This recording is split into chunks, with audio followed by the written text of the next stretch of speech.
Shalom, selamat pagi Bapak Ibu, Saudara-saudara jemaat yang dikasihi Tuhan. Sebelum kita memulai aktivitas kita hari ini, firman Tuhan, renungan yang menyapa kita, tertulis dalam kitab Injil Matius pasal 6 ayat 11. Berikanlah kami pada hari ini makanan kami yang secukupnya. Demikian firman Tuhan. Saudara yang dikasihi Tuhan, Plato mengelompokkan manusia ke dalam 3 kelompok. Yang pertama, Plato berkata ada manusia yang serba otak, ada manusia yang serba perasaan, dan ada manusia yang masuk ke dalam kelompok manusia serba perut. Manusia serba perut artinya yaitu manusia yang mengutamakan keinginan. Yang terpenting bagi manusia serba perut ini adalah kenikmatan, makan, tidur, dan bersenang-senang. Sehingga hal ini bertolak dengan apa yang dikatakan oleh Benjamin Franklin, bahwa makan untuk hidup, bukan hidup untuk makan. Saudara yang terkasih, pernahkah kita merenungkan mengapa Tuhan merancang tubuh atau bentuk tubuh kita seperti ini? Berbeda dengan binatang peliharaan yang otaknya, hatinya sejajar dengan perutnya. Tetapi Tuhan merancang kita sedemikian rupa dan begitu indah, bahwa perut terletak di bawah hati dan terletak juga di bawah otak atau pikiran. Hal ini setidaknya mau mengajarkan kepada kita, sekalipun memang perut itu penting untuk diisi, tetapi hati dan pikiran jauh lebih penting untuk diisi dengan kebenaran dan firman Tuhan serta hal-hal yang baik dan yang benar. Kalau perut itu perlu diisi dengan makanan, tetapi hati, pikiran, atau otak juga perlu dan sangat lebih perlu juga diisi untuk dengan firman Tuhan, dengan kebaikan dan dengan kebenaran. Sehingga yang ada di pikiran bukan hanya makan, dan makan, tetapi melakukan kebaikan, melakukan kebenaran seperti apa yang dikehendaki oleh Tuhan. Oleh sebab itu, saudara-saudara yang dikasihi Tuhan, dari nas renungan hari ini, Matius 6 ayat 11 ini setidaknya ada 3 hal yang sangat perlu untuk kita renungkan dan menjadi pesan bagi kita semua. Berikanlah kami pada hari ini makanan kami yang secukupnya.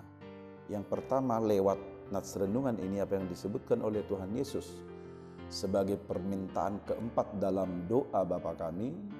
Pertama, mau diajarkan kepada kita bahwa makanan itu bersumber dari Tuhan. Berikanlah pada hari ini. Makanan itu bersumber dari Tuhan. Karena itu makanan itu adalah sesuatu yang harus kita syukuri, yang harus kita nikmati dengan baik, yang harus kita nikmati dengan tepat tanpa berlebihan, apalagi tanpa membuang-buang makanan yang sisa. Maka saudara, karena makanan itu bersumber dari Tuhan dan pemberian Tuhan, maka acara makan haruslah menjadi bagian perjumpaan kita dengan Tuhan. Ketika kita makan, menikmati makanan, satu hal yang perlu kita sadari adalah betapa Tuhan baik. Kita sedang berjumpa dengan Tuhan melalui berkat dan karunia-Nya yang sedang kita nikmati. Sehingga kita bersyukur dan mempergunakannya, menikmatinya dengan sebaik-baiknya. Itu yang pertama. Yang kedua, dari firman Tuhan ini, berikanlah kami pada hari ini.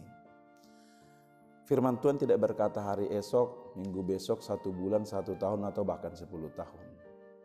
Tetapi bukan sebuah tanpa makna dan tanpa maksud kalau Yesus mengajarkan kita untuk meminta makanan hari ini. Karena apa? Karena kita percaya dan yakin bahwa untuk esok hari Tuhan pun masih memberikan yang terbaik bagi kita. Baik makanan dan juga segala kebutuhan-kebutuhan hidup kita. Karena kita percaya bahwa Tuhan senantiasa memberkati, memelihara hidup kita setiap hari, hari lepas hari, maka ini juga mengajarkan kepada kita agar kita tidak perlu khawatir, bimbang, gelisah, dan takut untuk tidak mendapatkan makanan di hari esok.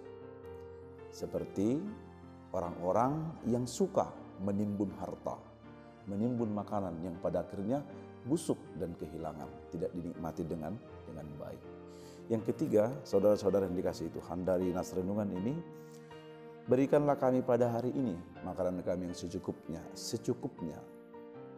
Artinya tidak berlebihan dan tidak kurang, berkecukupan. Itulah hidup yang ideal dan hidup yang sangat tepat di hadapan Tuhan. Santo Bonaventura mengatakan bahwa makanan haruslah untuk menyegarkan tubuh, bukan menjadi beban bagi tubuh. Artinya makanlah secukupnya. Sebab makan dengan berlebihan atau dengan over akan menimbulkan beban, paling tidak susah untuk bergerak, bahkan mungkin bisa jadi penyakit. Oleh sebab itu kata cukup di sini mengisyaratkan bagi kita bahwa kita tidak perlu harus merampas, mencuri untuk memenuhi ketamakan, keinginan, atau keserakahan sehingga kita harus sampai merasa puas, bahkan mungkin tidak terpuaskan. Tetapi kata secukupnya di sini menyadarkan bagi kita bahwa berkat Tuhan tidak pernah berkekurangan bagi kita. Selalu cukup untuk memberikan kita kehidupan yang ideal, kehidupan yang tepat, bahkan kehidupan yang sehat di hadapan Tuhan. Nikmati makanan saudara sebagai sebuah perjumpaan dengan Tuhan dalam rasa syukur dan sukacita kepadanya. Amin. Kita berdoa. Bapa di dalam surga, bersyukur untuk firman Tuhan yang Tuhan berikan bagi kami menjadi renungan hari ini. Mengajarkan kami betapa bahwa hidup kami ini hanya bersumber dari Tuhan. Juga dengan segala apa yang kami perlukan, termasuk dengan makanan yang menjadi kebutuhan kami.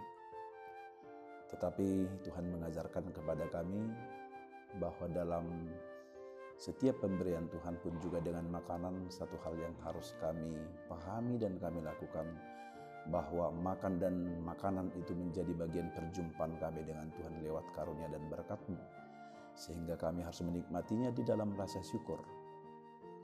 Pun semakin mengajarkan kami bahwa Tuhan selalu memelihara, menjaga dan menyertai kami setiap hari, sehingga kami tidak perlu ragu, khawatir dan takut akan kebutuhan kami hari esok, sebab kami percaya Tuhan telah menyediakannya, dan Tuhan juga telah mengajarkan bagi kami agar kami menikmatinya dengan rasa cukup, bukan berlebihan, atau bahkan mungkin untuk memenuhi keinginan dan ketamakan serta kepuasan kami. Biarlah setiap berkat Tuhan boleh kami sadari dan imani bahwa itulah yang terbaik dan sangat-sangat cukup bagi kami, sehingga kami mensyukurinya di dalam kerendahan hati dan sukacita kepada Tuhan. Berkati kami dalam hari ini di setiap keluarga, rumah tangga, pekerjaan dan aktivitas kami. Tuhan memimpin langkah kami, memberkati, menerangi hati dan jiwa dan pikiran kami, sehingga kami boleh berpikir benar, melakukan yang baik dan yang berkenan kepada Tuhan. Setiap pekerjaan kami betul-betul menjadi persembahan dan duka yang harum di hadapan Tuhan, mendatangkan berkat sukacita bagi kami dan bagi banyak orang. Berkati keluarga kami, anak-anak kami, dan juga seluruh jemaat-Mu di HKBP 5 ini. Berkati mereka di setiap rumah tangga mereka, dalam pekerjaan mereka, terkhusus kepada mereka yang sakit. Tuhan berikan kekuatan dan kesembuhan yang bergumul. Tuhan berikan pula penghiburan dan kekuatan baginya. Dan berulang tahun kami sama-sama bersyukur kepada Tuhan yang telah menambahkan umur panjang bagi mereka. Biarlah Tuhan juga senantiasa memelihara dan menyertai hidup mereka hari lepas hari, dan bertambah-tambah pula hikmat, kesehatan dan umur panjang bagi mereka. Kami serahkan hidup kami kepada Tuhan, dan kami memohon ampun atas segala dosa dan pelanggaran kami. Dalam Kristus Yesus kami berdoa dan bersyukur. Amin. Demikian renungan untuk hari ini dari HKBP Limo. Kami menyampaikan selamat pagi, selamat beraktivitas bagi kita semua. Tuhan Yesus memberkati. Horas.